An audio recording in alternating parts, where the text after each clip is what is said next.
आम्ही त्यांना सांगितलेलं आहे की हे निलंबन तातडीनं मागे घ्या। चौकशी करायला आमचा विरोध नाही। खरोखरच एखाद्या शिक्षकानं सरकारच्या त्याच्या जे काही सेवा शर्तीचा भंग केला असेल तर चौकशी करा। त्याच्यावर जी काही कारवाई करायची असेल तर करा।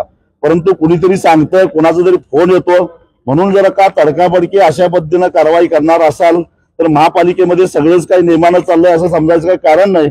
सगळ्या भानगडी बाहेर काढाव्या लागतील असाही त्यांना इशारा दिला। एक बाब या सगळ्या आजच्या मोर्चामध्ये निदर्शनाला आली म्हणजे शक्तीपीठ महामार्गाच्या एकूणच सगळ्या मोर्चामध्ये किंवा अशा सगळ्या या विरोधामध्ये संजय बाबा घाटगे आघाडीवर असायचे, सक्रिय होते, मात्र आजच्या मोर्चामध्ये कुठेतरी ते दिसले नाहीत। भाजप प्रवेशानंतर भूमिका बदलली असं म्हणायचं का संजय बाबा? मी मराठवाड्याच्या दौऱ्यावर बरेच दिवस होतो आणि काल आलेलो आहे, त्यामुळे नेमकं काय घडलं मला माहित नाही। पण आजचा मोर्चा आहे कळल्यानंतर केवळ कर्तव्य बुद्धीनं मी या ठिकाणी आलेलो आहे। कारण मला माहिती आहे की या शक्तीपीठ महामार्गामध्ये अनेक राजकीय नेत्यांचा हात आहे। त्यांना त्यात प्रचंड पैसा कमवायचा आहे, ठेकेदारांना पोसायचा आहे, खाजगी क्षेत्रातील अनेकांना याच्यामध्ये पैसा कमवायचा आहे आणि त्यामुळे अनेकांचे याच्यामध्ये हितसंबंध आहेत।